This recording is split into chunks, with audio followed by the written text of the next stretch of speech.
You may remember a year ago when, shortly after returning to the White House, Donald Trump fired several high-ranking military service members who, let's say, just happened to be black and women.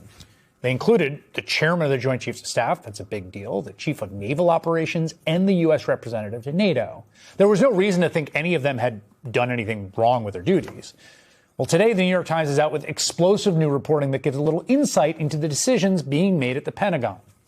The Times reports that this month, Secretary of Defense Pete Hegseth is, quote, unilaterally blocking the promotion of 4 Army officers to be one-star generals, something it's not even clear he has the legal authority to do.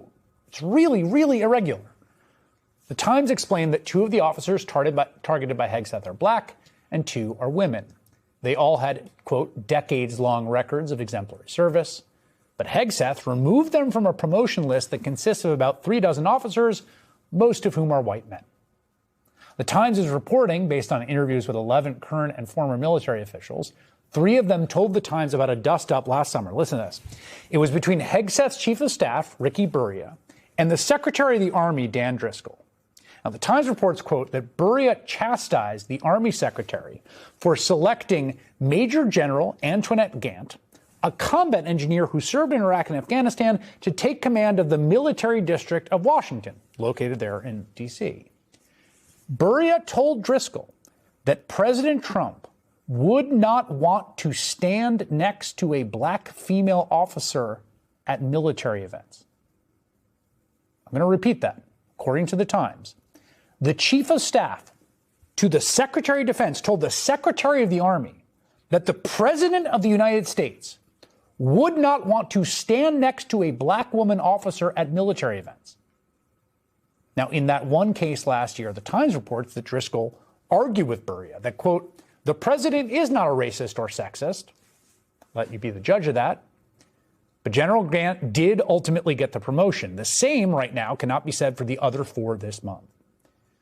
Kyle Bibby served as a Marine Corps infantry captain in Afghanistan, as political partner with Truman National Security Project. He's a co-founder and co-CEO of the Black Veterans Project.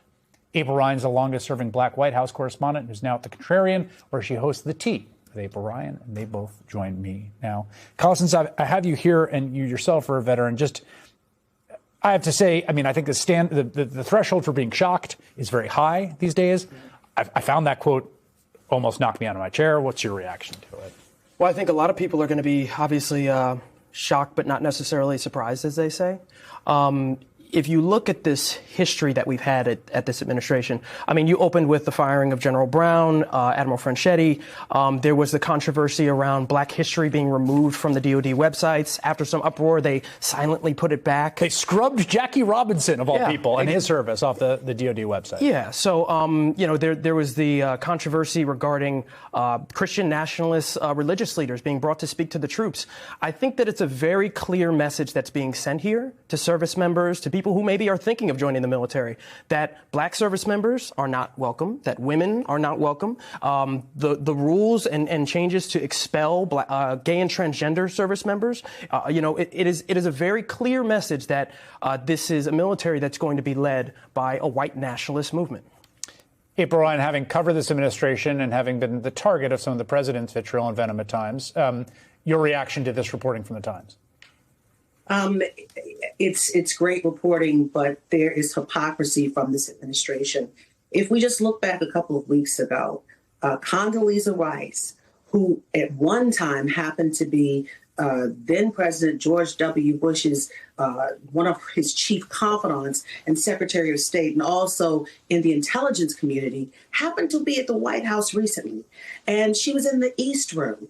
And current President Donald Trump pulled her to the side, and they walked back down the red carpet back to the elevator, and to talk. And this is around the time of the beginning of the war with Iran. So there's hypocrisy there. And then also think about this as Hegseth doesn't want to deal with DEI. Think about who has been in the military from almost the inception of this nation when we were fighting wars. It's enslaved Africans. You cannot erase that history. And Truman was the first president to officially integrate the wars.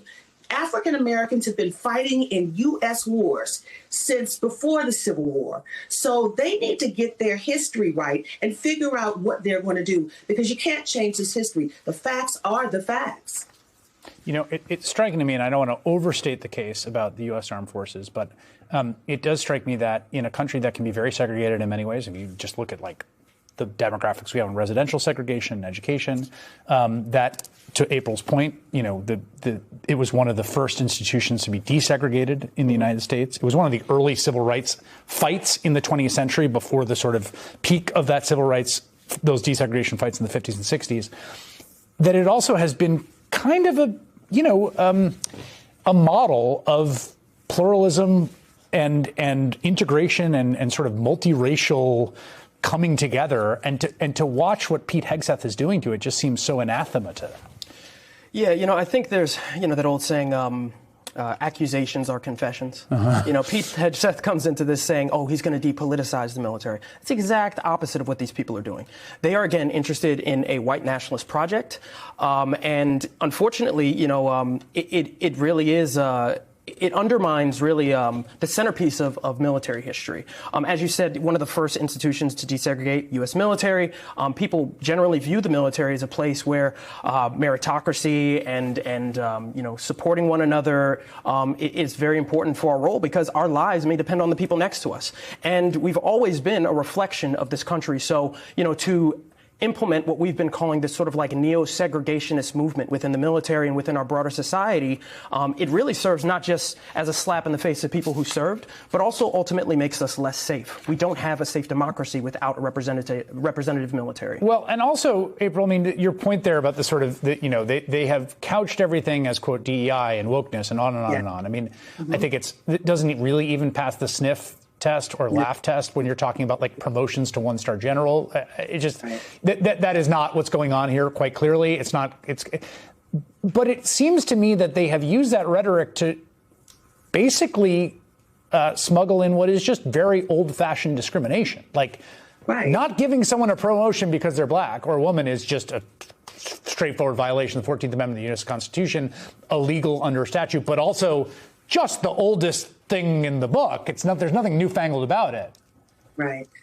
Chris, I can't help but think, just hours before we go into the No King's Day, this is once again an effort to gin up the base. But I also think about the fact that this is something that can quell the morale or quench the morale, let's say that, of black service members. What is it? How many, what's the percentage of black service members in the infantry? About 40%.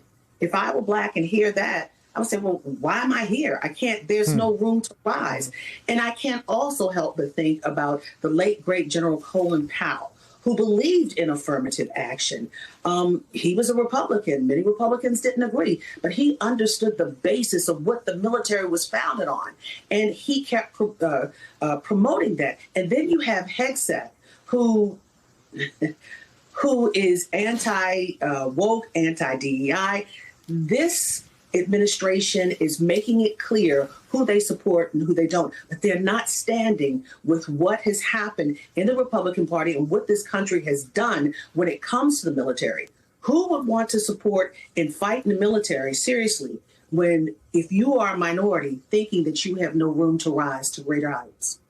Yeah, that point, I mean, we're having this conversation as U.S. members are being deployed, service members are headed to the Gulf for a possible to be sent into a extremely dangerous ground invasion of Iran. And the folks that are on those transports are black and white and Latino and Asian and gay and straight and all the sort of panoply of American life. And this is something they're going to be reading on their phones as they head towards that danger.